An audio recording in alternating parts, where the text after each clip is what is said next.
Good morning, students. It is a great day we have before us today, and welcome to a formal induction. This is a connection between science and high school biology. And in this induction class or ceremony, it's to help you connect the wealth of knowledge and understanding that you gathered in a primary level and how it's connected to your high school biology. And so, one way of identifying these sciences is basically a simple way. If it moves, it's biology. If it stinks, it's chemistry. If it doesn't work, it's physics. Biology tells you you are 70% water. Chemistry tells you you are 60% oxygen. And physics tells you you are 99.9999 empty space. And I, your teacher, tell you you are 100% cute and handsome in high school. Yeah, so on that light note, let us start your first science class. Science in high school is divided into three, as you have seen: biology, chemistry, and physics. So, welcome, welcome, welcome, welcome, welcome, welcome. Let's have fun. Let's enjoy learning science. I hope you enjoy this lesson throughout. And I'd like to bring in a quote from this guy, Henry Matisse. Learning takes courage. Be courageous in your learning. Do not fear asking me questions. Do not fear asking your teachers in your various schools questions. And the science of interest in this class, as you can see, is biology. You may ask yourself, what is biology? Now, biology is a science. Ideally, it's a branch of science, as you can see, as you have discovered earlier on in the lesson. And it's a word that is derived from two Greek words, bios and logos, meaning the study of life, the study of living things, the study of living organisms. Anyone who studies biology is called a biologist. So can you imagine right now seated there as a student of high school biology class, you are a biologist? And what do biologists do? Biologists, they do seek to explain the living world in terms of scientific principles, how organisms interact with each other, with the non-living components of the environment. And yes, a very interesting science for that matter.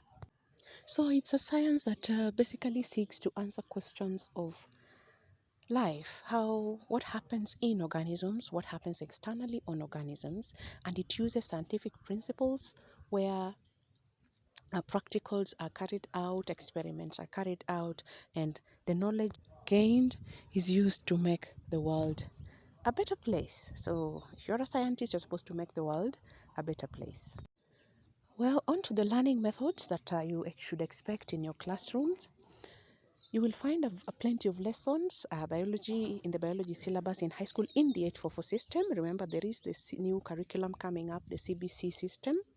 But this is 844 that you're handling. So yes, to navigate this course well, you will have to undertake theory classes, practical lessons, doing experiments in the laboratory, are very, very important and examined areas.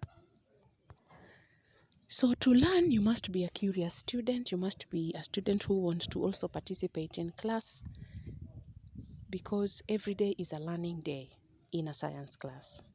So what does this science require in your high school? There is going to be quizzes. You will be doing quizzes in your schools. Assignments are going to be given by your teacher. And the practical sessions that you're going to have in this course.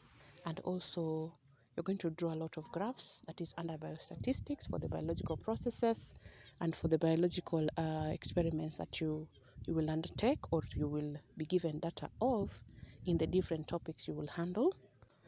What do you require in class? In class, you need your exercise book, the A4 size exercise book. You will need a graph book for your graphs in biology, pens, pencils, rubbers.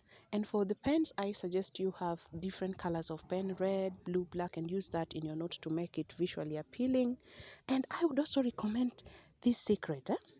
Use a lot of the digital search engines like Google, like YouTube, to seek out knowledge and research and get information on the subjects that you cover. It's going to help you big time. It will expose you to knowledge and information that is useful to help you do better in your biology. So use that quite a lot, and also have a revision textbook for your biology so that you can use that to be conversant with the setting trends, with how questions are framed and how they are answered. Very important.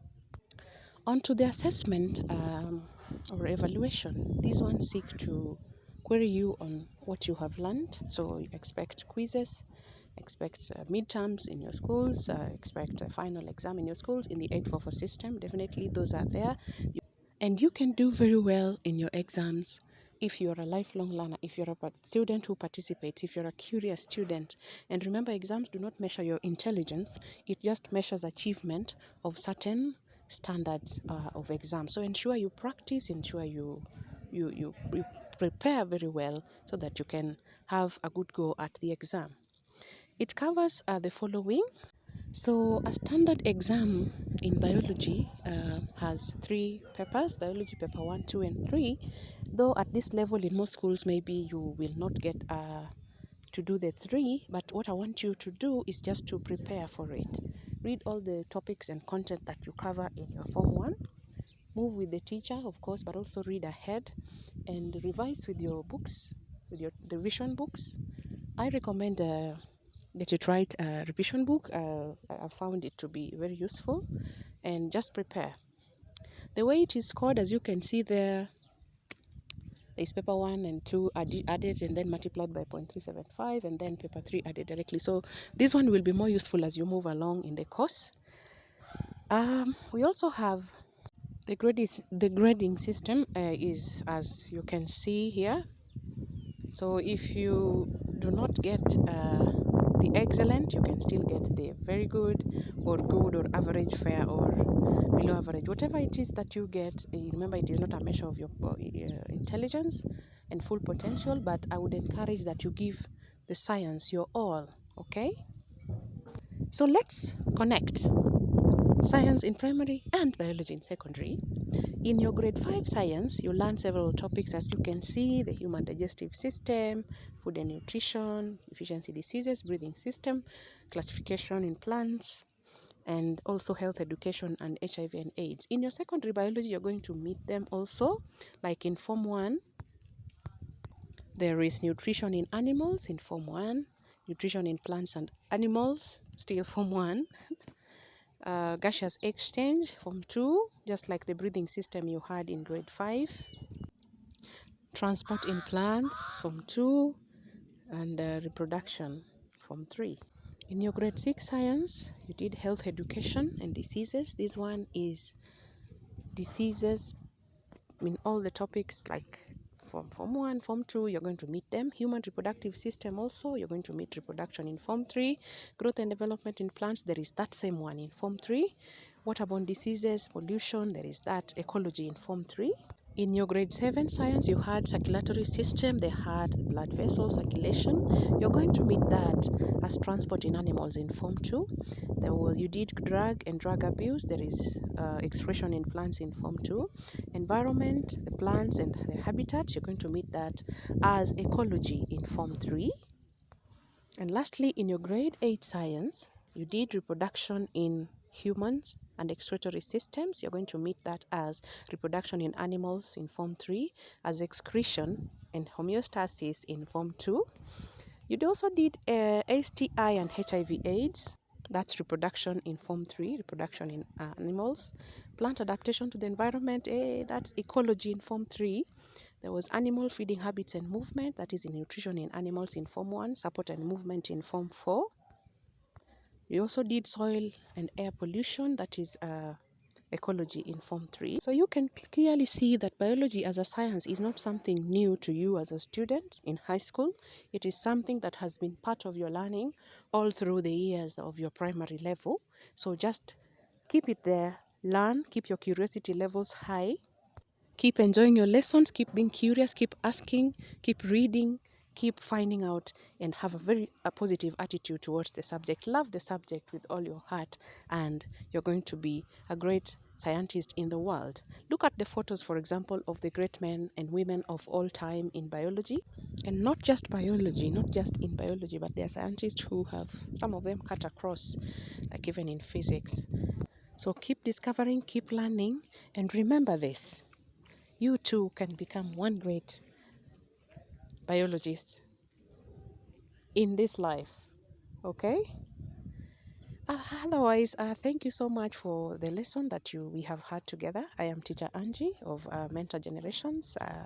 That's my YouTube channel. You can subscribe to the channel and get more learning videos from me.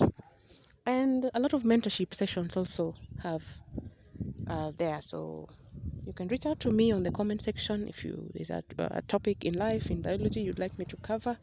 Then I'm going to do a great job on that. And stay put, keep learning, okay? Bye-bye.